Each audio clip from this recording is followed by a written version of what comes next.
Bueno, en otra parte del artículo, María Emilia López habla de la presencia de personajes amenazantes en las nanas y dice que de alguna manera, aunque los adultos tratemos de censurar eso, que los niños lo disfrutan. Hay muchos estudios sobre esto, ella no lo menciona, pero algunos teóricos dicen que los niños en general disfrutan mucho de las historias de miedo porque estas historias se dan en un ambiente contenido. Los niños pueden hacer fácilmente la diferenciación entre la ficción y la realidad.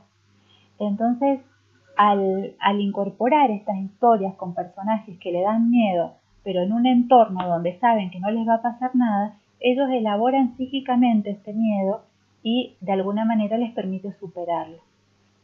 En el apartado que se llama el ritmo, la canción y la vida psíquica, ella habla de la necesidad de crear constantes de tiempo y de atención que le permitan al bebé organizar su mente. Esto es fundamental en el nivel inicial y tiene mucha relación con la ritualidad. Los niños necesitan ritos y les da placer conocer el rito de manera que puedan anticiparse a eso, a lo que va a pasar, saber qué es lo que va a pasar.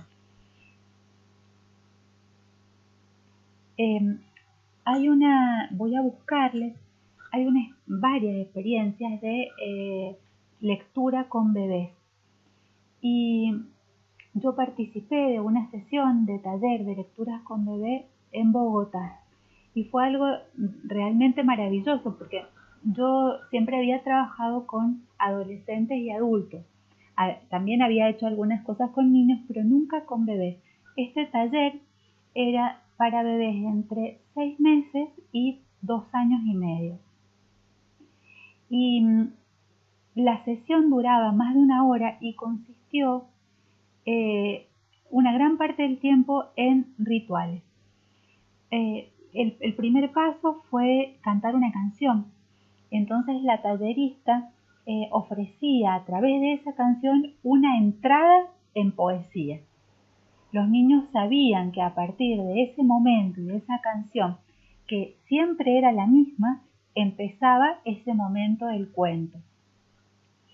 Después de la canción, en esa canción intervenían las partes del cuerpo. Había un contacto físico con el niño.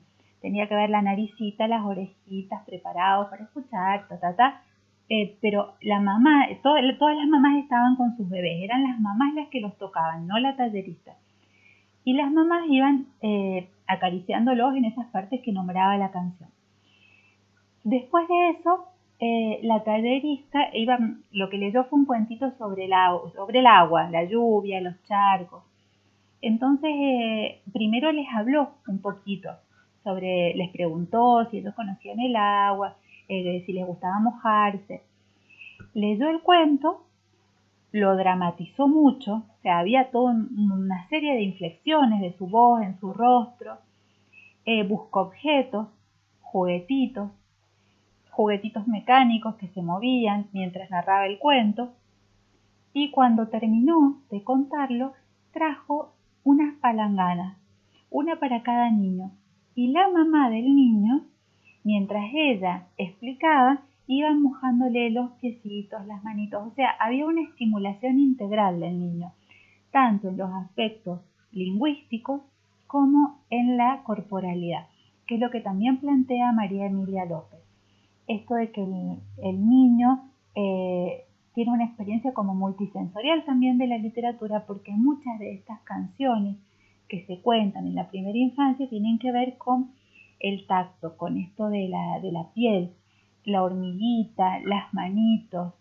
Y ella dice ahí en ese artículo que el niño sabe que la canción de la hormiguita, estoy preguntando a mi hija, este compró un huevito, este lo cocinó, este lo peló, el otro le puso sal y este pícaro pequeño se lo comió, entonces ahí van las cosquillitas. El niño ya sabe que vienen las cosquillas, se anticipa a eso y el placer se genera por la anticipación, por saber lo que va a venir. Bueno, y siempre también se termina, o sea, en ese momento, en el taller este que les cuento, la sesión se terminaba con una canción de cierre. Había una salida de ese mundo mágico construido a través de la literatura. En el jardín también es fundamental estos rituales. Hay docentes que usan una alfombra, es la alfombra de los cuentos, hay otras que se ponen un sombrero, pero siempre hay una invitación a atravesar una especie de portal a donde la fantasía, la poesía, los valores como mágicos de la palabra son posibles. Esto es muy importante tener en cuenta, sobre todo con los niños pequeños.